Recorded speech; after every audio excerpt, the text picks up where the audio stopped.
Happy Hanukkah, boys and girls. Welcome back to Beaux's Happy Hour, episode 18. Sorry for the delay, but back by popular demand is me once again. So let's get into some housekeeping. Reason why I haven't made a video in a little bit is because, one, getting in the right fucking mood, you know? Not that I whenever I'm in America, I'm zipping around all over the place constantly. So I never force myself to stay in one place. And if I'm not in one place, I'm not doing things like this, like there's a little bit of self reflection and however else you sort of call that up. Uh, and then got into like a week long bender back in New York, which isn't healthy at all. And then I took a flight to California and had to try to escape booze, and also to help my buddy do a little construction project in San Diego, which that one was kind of gay. And by kind of gay, we were working for a gay guy in a fucking penthouse apartment in downtown San Diego, which, it was a dope fucking spot. I saw like the Coronado Bridge, part of fucking Petco Field. I got paid $500 for the day. It's pretty cool. Uh, Said the motherfucker had the heat cranked up to 1,000, trying to get us to strip down. So, but we did not. Uh, anyway, beyond that, I was after the construction project was over. I went up and I saw my buddy Jordan up in Huntington Beach. That was fun. And it was just the great thing about hanging out with Jordan is he is like the one friend of mine where I can be little brother, if you know what I mean. Like, because always I'm like, not that I have my shit together, but more so than most of my friends. Or it's just not even that. It's like we're either just whatever. I could just fucking relax when hanging out with Jordan. I pull my weight in different ways, but I don't have to be in fucking charge. And it's like I don't have to be the guy reaching for my wallet. It's he's the only person who kind of gives that to me, which is nice. And so I left California the same day he was leaving to go on a little vacay with his girlfriend, and because my friend Zoe, she was having a, what would you call that? It has to do with an art show. Yeah, she had a fucking art show on in a gallery in Lower Manhattan, I think Tribeca area actually. So I flew back for that, and then I was gonna just start like I wanted to get back into painting again and work on my own portfolio and just get my shit squared away. As soon as I fucking land, I get a call from my one buddy, Kraken, and he's like, "Dog, I got a job for you. You got to be back in California tomorrow, and it's from however long it's going to last, till the 20th, essentially." So I come back, I go to the art show, I turn around and fucking zip back to California. So that's where I am now. Spoiler alert. And I'm doing ops at the border. Just it's just security stuff. I'm not working for Homeland Security or anything like that. I'm just helping out doing some security for some people. I've signed an NDA, so I don't think I could really share more than that. Uh, Other than that, some interesting things that have or have not happened. I guess. Well, that's basically enough for housekeeping. So moving on. Uh, in me news, I wrote a letter to myself while I was having that week of just when I was in New York and I was kind of just really being self-destructive. I sat down and I sort of wrote a letter to myself. I'll read it now. It is on my Instagram. And it's just sort of like a self-reflective sort of a deal. So once I pull it up, I'll give it a read, motherfucker.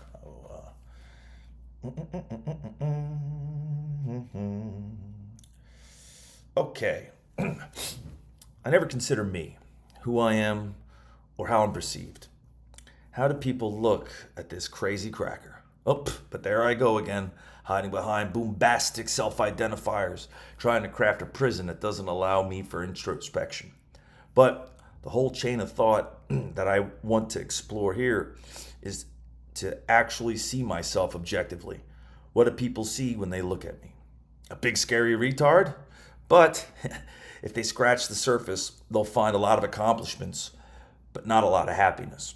That's because I've played the game of life well and won a bunch of trophies, and the good ones too, not just those participation Johns.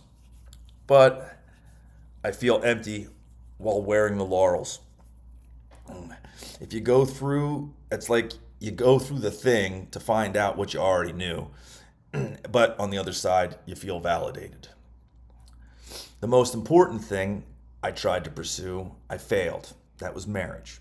I did everything I thought I was supposed to do, but still failed. It's the only time I followed the instructions, did everything the right way, but still failed. I'll never know why she never loved me. But staying true to my vows was what allowed me to keep my dignity in my greatest defeat and showed me I was genuine, a thoroughbred. And ever since, I've tested my mettle in every way, but would not have been able to had I been able to stay married. Which shows me that had I had a healthy, happy, wholesome marriage, I would not have been able to see who I truly am, and where I ultimately discovered that I'm fucking capable of anything I set my mind to. From recon Marine, Columbia grad, CIA operative. But what's kind of funny is when I was actually writing this out, I was stumbling after the Columbia grad thing because I fucking totally forgot that I had been in the CIA. Because point is, my life isn't reality to most people. Because most people are stupid, ugly, and absolutely forgettable. Now, I may be all those things too, but I'm also anti-Semitic. But all jokes aside, I need to be serious and take accountability or some shit, and just realize that when I need to truly not give a fuck, that is my superpower. Because I will scream nigger in a crowded theater, and will continue to do so because I just don't give a nigger. And when it comes down to it, the bottom line of what I'm trying to say is, when I make up my mind, shit happens, and I'm willing to do and kill a motherfucker or two. And that's not hyperbole either. The Marines actually gave me a medal for it, for killing people for Christ's sake, even though I'm sure he wouldn't appreciate it or approve. Looking back, that's a lot of talk obfuscated when I was actually trying to say nigger. Well, look, there, I did it again. But if I did it anymore, that would be a little bit gratuitous. But what else can I say other than I'm a white-ass nigga going hard as fuck? Yeah. Now, anyway, so that was Finn, if that's how you want it, how the Italians say. And my daughter reached out on my Instagram page, and she was like, "Why you gotta talk shit about mom?" And to me, I didn't feel like I was talking shit at all. Like, if I was truly trying to be introspective and I was looking at my life, the only thing that I could say where I would feel is that I was maybe being unfair to my ex-wife would be to the projection of, I'll never know why she never loved me, or why she didn't, or however it may be. Because every other element of it, I was talking about how I failed. And even how I still feel empty or unhappy when I'm wearing these laurels of victory. I mean, in my own mind, like, I don't even know if maybe there's just something inside me that can't feel success or happiness, is why I'm driven to constantly sort of achieve or do something else. You know, maybe my ex-wife loved me dearly, but I wasn't able to properly feel it. You know, so for that, I mean, I hope, Mandy, if you give it a chance to see this, I truly did. That was not about you in any sort of negative way, and I'm sorry if that was misconstrued. So, but anyway, it's like, yeah, I would truly trade all of the laurels or fucking things that I've done or whatever it may have been for us to have had a happy and fulfilled marriage. But obviously it wasn't in the cards. And I think we've both kind of gone on and lived some pretty fucking rad lives. So it's, you know, I still love and care for you. And our children are the most important thing in my life. to include my other two children. But I'm sure you would include your other children as well. So that's about it for me. News. Moving forward, I would say current events. So all things that are going on that suck. Bondi Beach attack on the Hanukkah celebration. I didn't know this, but Bondi Beach is like the fucking South Beach or Venice Beach or whatever in Australia. So I guess imagine it's on like the Gold Coast. There's still a lot of like what ifs or who knows what happened sort of speculation. So I don't want to be another motherfucker speculating on some dumb shit and saying shit that's fucked up and wrong. So, but I will say it's like it is fucked up and wrong when people fucking go out and murder innocent people, especially for immutable characteristics. It's absolutely fucked up, and the only thing more fucked up than that are people who try to take advantage of a tragedy. I think that's even worse, and I think the problem is, and this is because here's the problem, right? Part of the reason why people want to say, oh, it's a false flag, or oh, the Jews are up to something evil.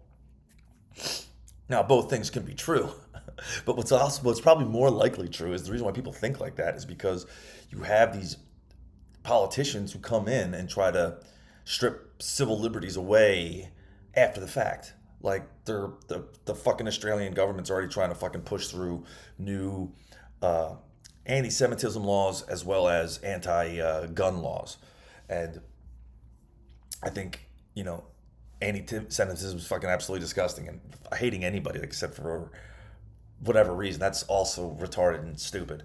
But like the gun laws, I mean, after what Australia was doing to people during the virus was going around, like they're locking people up, arresting people on the beach, you know, I wouldn't want. I mean, I wouldn't want to be an Australian anymore. I would be on my way to America, or trying my best to get over here, because as crazy as America is, at least we still have the ability to fight back. And even ideally never with, weapons or fists or, my whole reason to go into Colombia was so I could fight back using my words as the most dangerous weapon in my arsenal, and, change minds instead of giving two of the mind, one of the heart. Or, yeah, that's a little Marine Corps joke on the inside. Some of you will get it. But after watching some of that video footage, the one dude who fucking tackled the dude and like pulled the gun out of his hand, it's like mad people were like, why didn't he shoot him? It's like some people aren't about that life, and it was still very heroic of him to do what he did. And also maybe he didn't know how to use the firearm. Doesn't know how to fucking rack around or anything like that. So, whatever. I am curious because right now I'm not drinking. I've decided to go sober this upcoming week. I'm having a little chamomile tea. I bring that up because I'm maybe just not as animated and fun as I've been. And I know like the last little episode I did where I was kind of going a little nuts because that was from anger though, oddly enough. I was stone sober, but I was just pumped on hatred. I am in a hotel, so maybe me screaming at myself probably is not the best move, but fuck it, call the cops. But that's the last thing I need or want. So back then, sorry, circling back to if they try to fucking push through anti-Semitism laws and fucking gun laws, you can't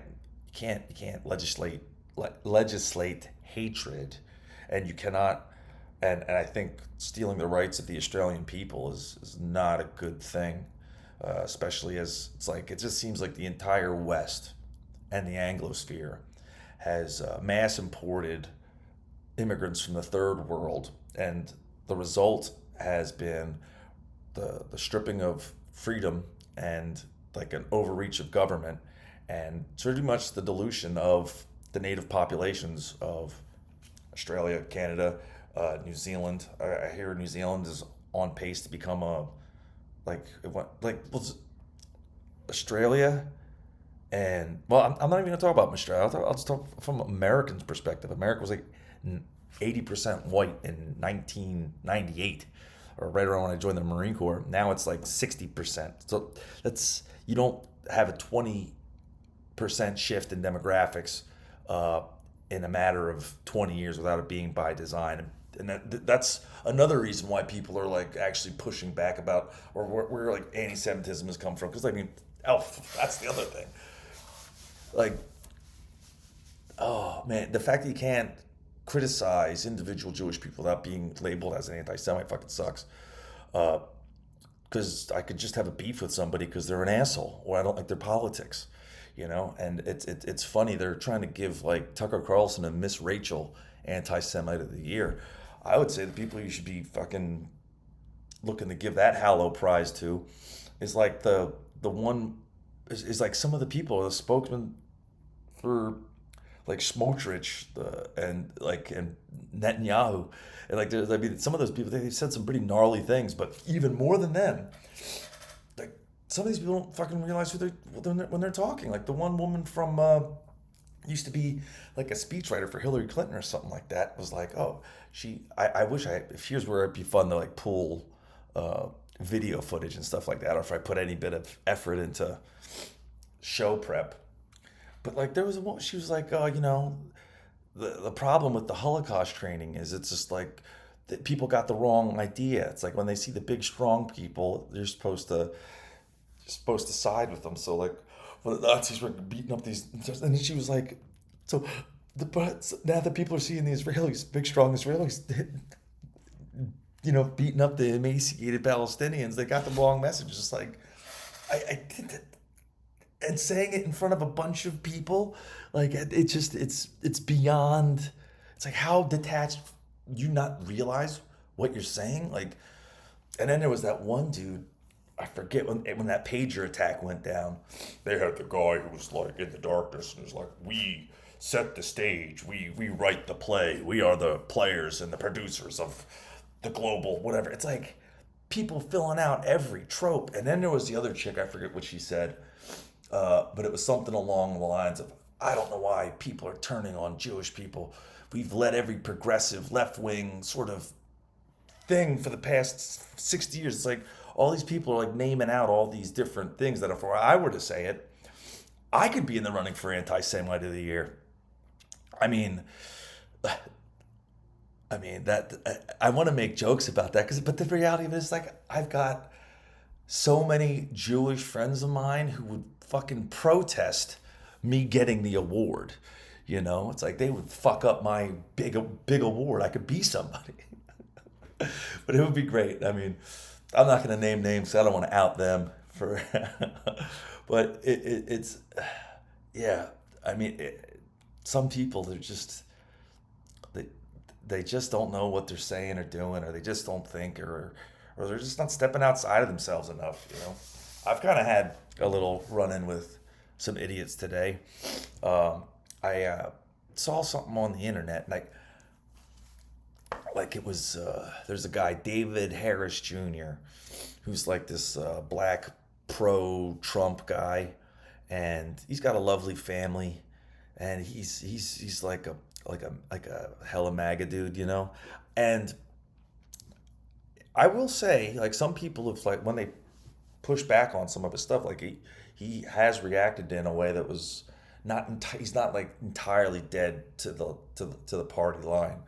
But anyway, he posted some video of Pete Hegseth ordering the blowing up some boats in Venezuela, the Caribbean, and it was like set to thunder by fucking ACDC.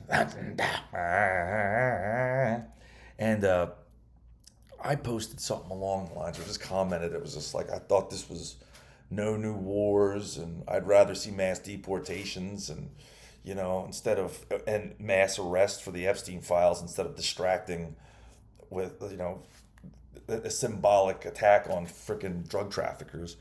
And it was funny because there was so much pushback from that statement. And like a lot of times people would try to say something derogatory towards me, and I would just fire back in terms of like like hearing what they're saying and sort of going back at them. Uh, because I was just like, dude, I was in the fucking Marine Corps, and like for me, I don't want to see my son. I have a son who's 16. I don't want to see him go and fight, especially if the whatever they're called, the politicians' kids ain't doing nothing. You know, it's like I would be for fighting a war to win it if we actually tried to win it. It's like we've been at war with drugs since Reagan, and that's like the cost of drugs hasn't changed at all. It's the most stable commodity in the U.S. right now. It's like just because you want to cheer a bombing thing, it's like makes you feel good.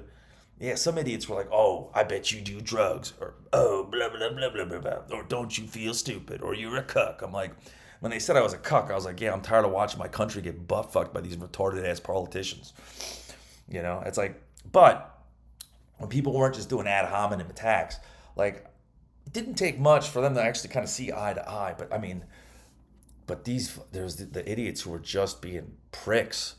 Were like, I mean, I understand why the political and social discourse in America is so fucked right now. Because it's like I would think that all Republicans are absolutely evil and retarded if I only dealt with them in the whatever space that is, uh, the Instagrams or the Facebooks or how whatever, the social media type stuff. I don't even fuck with fucking Twitter at all or X or whatever it's called because it's just poison. I just if you flip through that, it's a what I don't know what the fuck it is. It's just not healthy for you. That's what it is. Uh, what else do we got going on? Uh, oh, so, well, I mean, just to sum it up, I'm against us trying to fucking start a war with Venezuela because the main reason why is I don't know how that could fucking spin out of control because you have so many fucking types of, La Raza who might, rally behind Maduro. I mean, it could just be a really bad thing. How about we de-escalate the fucking issues in the world today? Man, I'm getting fucking hit up, blown up on the phone. Sorry about that. Well, now we're gonna move on to the mailbag. See if there's anything all up in there. Sign in. Next. Boo-doo-doo. And what the hell? Set a home address. Why would I have to do that? Let's skip that for now. This is the type of stuff. Well, it appears as though there is nothing in the mailbag for today, which I'm happy about that because I'm a little bit tired, to be honest. As you can tell, I'm definitely a little bit less than enthused. But I will go on and check any previous comments that were on my last video. So that way it could just because I like to engage with the audience.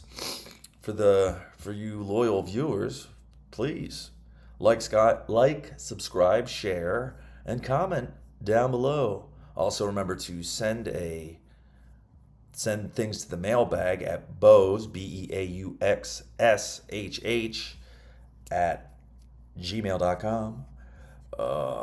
Where is my video options?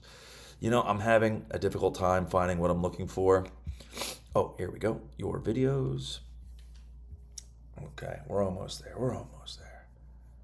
And it appears as though there was not any comments on the previous video. So with that being said, I'm going to bid you all adieu. And happy Hanukkah to all my Jewish friends, families, and even the ones that don't like me. God bless you. Jesus loves you. To all my Christian homies, Christ will, we celebrate his birth coming up shortly. And to the blacks, I know not very many of you celebrate Kwanzaa. It was a holiday that was made up in the '60s, but big ups, mad respect. As a white ass nigga going hard as fuck, big ups to you being black ass niggas going however the hell you want to go. With that being said, God bless America and God bless everybody who watched. Bye bye.